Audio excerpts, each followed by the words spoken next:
6:49, time for the morning rush. City councilors and the mayor, they are having different reactions to recent social media posts that were made by the Albuquerque Police Department's Director of Communications.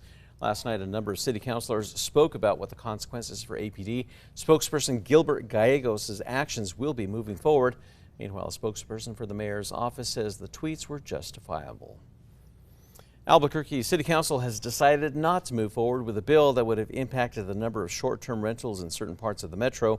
That bill would also not have allowed some permits if they are close to another property being rented out on sites like Airbnb. The short-term rentals ordinance failed on a 6-3 vote. Ryan. And the easterly winds starting to pick up this morning with more thunderstorms re-firing off later today. That will really push the cold front far to the southeast. Storms likely from Raton to Santa Fe. Even a few storms at the mountains from the Sandias to the Lincoln National Forest. Temperatures likely to drop with some stronger winds.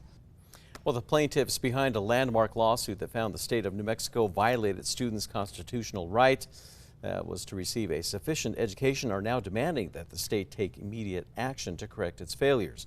Well, the lawsuit argued that at-risk students were not receiving a quality education.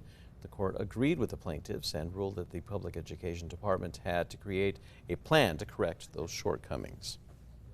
A New Mexico woman facing charges for the death of her 1-year-old will stay behind bars until her trial. According to the criminal complaints, Monique Sanchez and Thomas Soto, they put their 1-year-old to sleep on the couch at a Super Bowl party, but the baby never woke up. Testing revealed that the child died from a fentanyl and meth overdose. Ryan.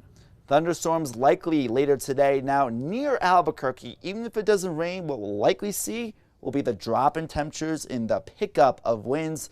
80s for your afternoon commute. Toward the end of the safe air this evening, we could drop in the 60s. Then a much more pleasant weather pattern for this weekend. An unmanned spacecraft is going to be returning to Earth, landing at one historic spot here in the Land of Enchantment. NASA is going to be trying to undock the unmanned Boeing Starliner from the International Space Station and remotely landed at White Sands this weekend. NASA is going to be live streaming the undocking and landing on its websites. After saving a senior's life, 2 City of Albuquerque employees, they are getting special recognition from city councilors.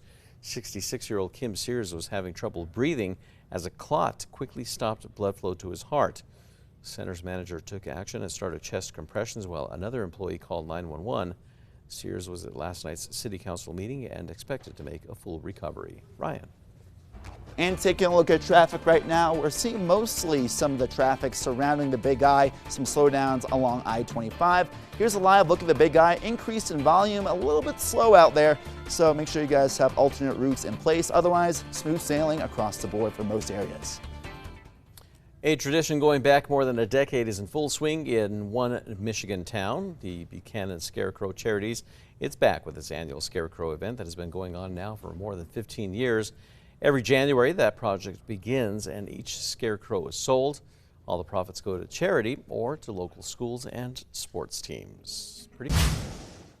Time for the sunrise, but also time now for the 5 facts. At number 5, today is the kickoff to the New Mexico State Fair, and what also comes with that are some special deals. Opening day admission to the fair is just $2. Rides will also be just $2 today, and of course, don't forget the food. They will also have dollar food specials from a variety of vendors at the fair.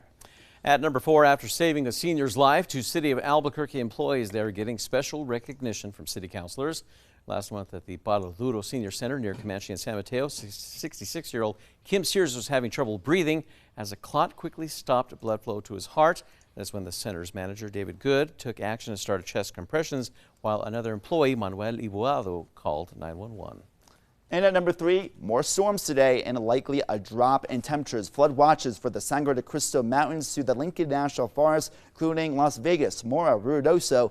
Fast-moving storms, but they'll pack a punch not only with rain, but some hail. Strong winds is a likelihood. Some lightning strikes and dropping temperatures across the metro are likely, especially the dropping temperatures.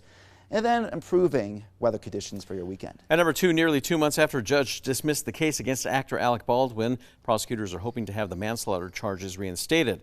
The case was dismissed after the judge ruled the prosecution failed to disclose evidence regarding the ammunition that was collected by the Santa Fe County Sheriff's Office.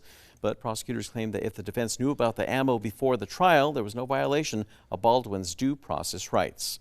And at number 1, city councilors in the mayor's office are having different reactions to recent social media posts that were made by APD's director of communications. Now, last year, APD spokesperson Gilbert Gallegos was heavily criticized for his management of APD's X page, formerly known as Twitter. The department's social media post from 2 days ago criticized people's opinions. Now, last night, a number of city councilors spoke about Gallegos' actions, wondering what the consequences are going to be moving forward. Now, we did reach out to the mayor's office, and a spokesperson says the tweets are justifiable.